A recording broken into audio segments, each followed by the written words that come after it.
I've been running a gaming creative agency for the last 2 years, bringing in millions of views from my clients, and I wanted to give you a little bit of insight before you start your journey. Whether you're looking to just start a gaming page or you're a brand looking for growth, I'll give you key parts of the planning process so you don't invest so much time and money into something that's not right for you.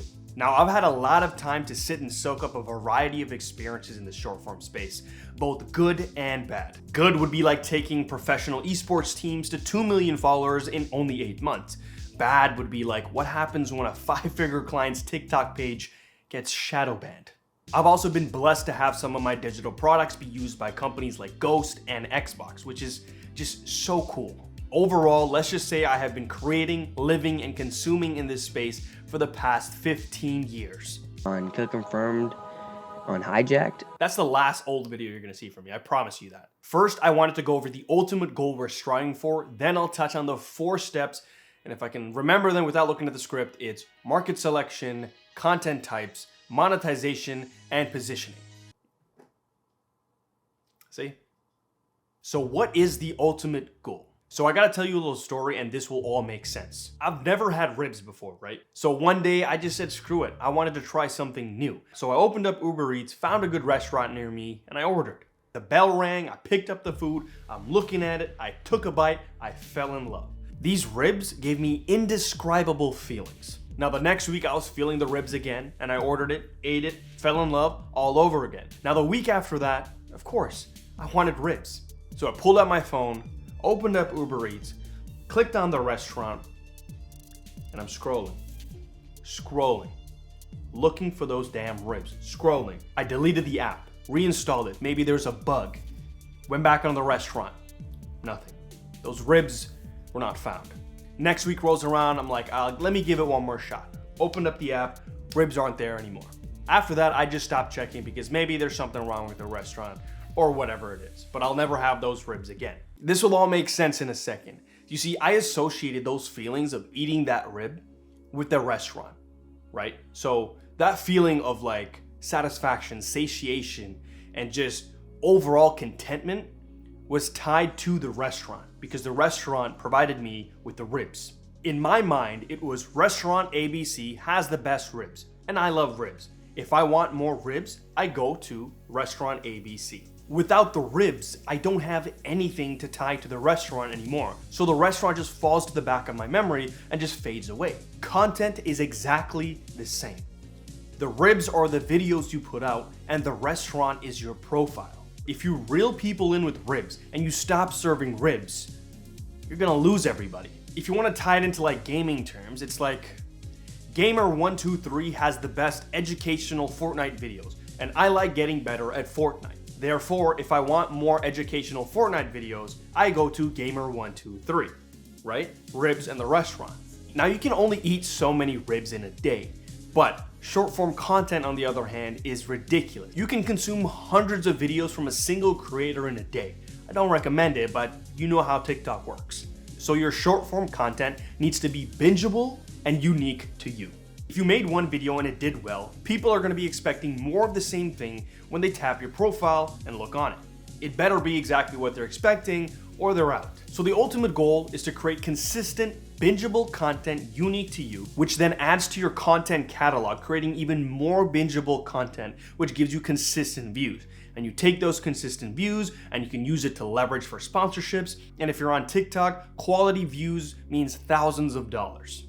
In a nutshell, we want to view your short form platforms as the restaurant serving the best ribs in the world.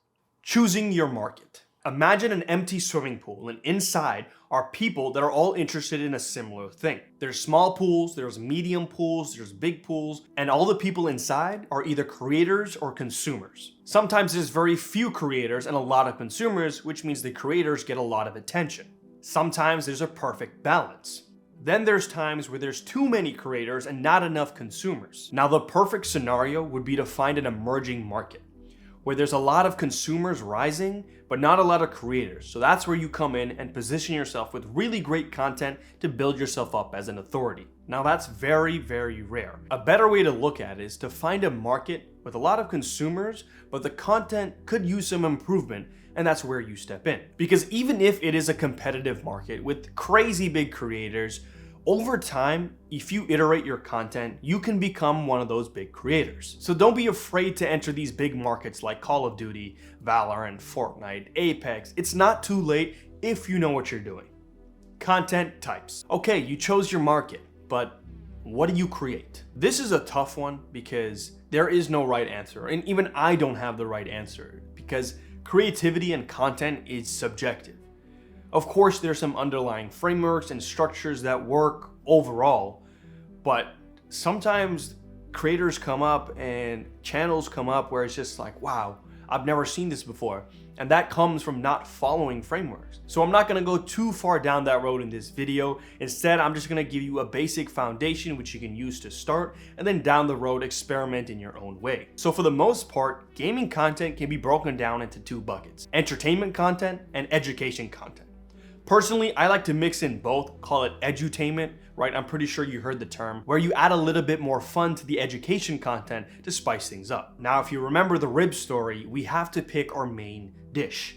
If you go the entertainment route, you're creating an entertainment-focused audience. If you go the education route, you're building an audience where they want more educational content. Now, on short-form platforms, you can mix in a little bit of entertainment content on your educational audience, like an 80-20 split. But if you've built up an entertainment audience, the last thing they want is an educational video thrown in there. Imagine you're watching this creator or channel and they're all comedic stories or just storytelling videos, and then all of a sudden they teach you how to get better aim. Kind of doesn't correlate. So you have to pick your poison. Monetization. Money. This always seems like a sensitive subject in the creative space. Oh, you shouldn't create for money. Yes, but at the same time, do you need gas in your car to drive? Yes. If you want to drive further, do you need more gas?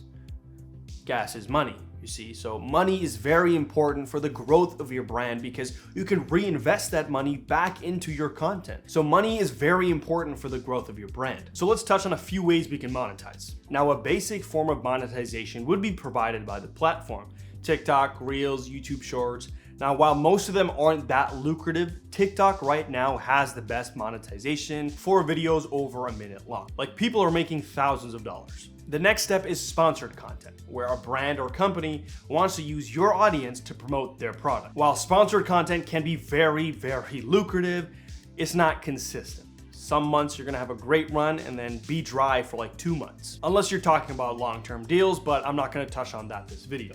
And if you're a brand with an audience actually selling a product, the last thing you'd wanna do is take another company's product and put it in front of your audience. You're more likely gonna create curated content to funnel to your sales page or product. Now, the best way and also the hardest way is creating products tailored to your audience. Now, this can be tricky if you have an entertainment audience. It's very hard to visualize the value of a product to an entertainment audience. But if you have an education audience, it's way easier to sell because you can actually visualize the value.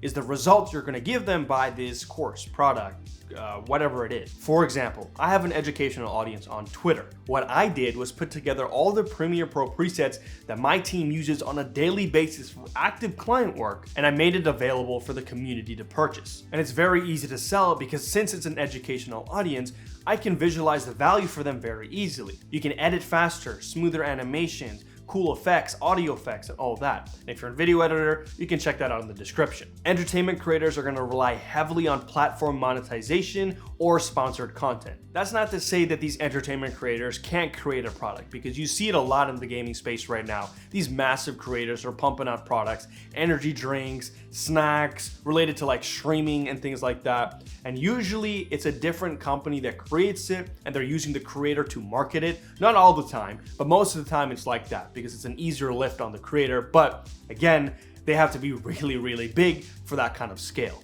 All that aside, if you're just starting to build, I would focus on platform monetization and then looking for sponsored content. Positioning. Positioning simply means, where do you stack up amongst creators in a viewer's mind? And I don't mean how big you are or how many views you get. It's tied to what kind of feeling do you give your viewers, and where do you stack up in their mind amongst all the creators they watch. That's positioning. So it doesn't matter if you have 100 subs, 1 sub, or get 1,000 views. If you resonate with a viewer on their list, you're number one. So I'm going to give you 2 beliefs that I've used to position my clients for growth in their market. Number 1, differentiate or die. This came from a book called The Brand Gap. I read this years ago, and the message is tailored to a different kind of audience, but I tweaked it a little to match our short form platform audience. So here it is.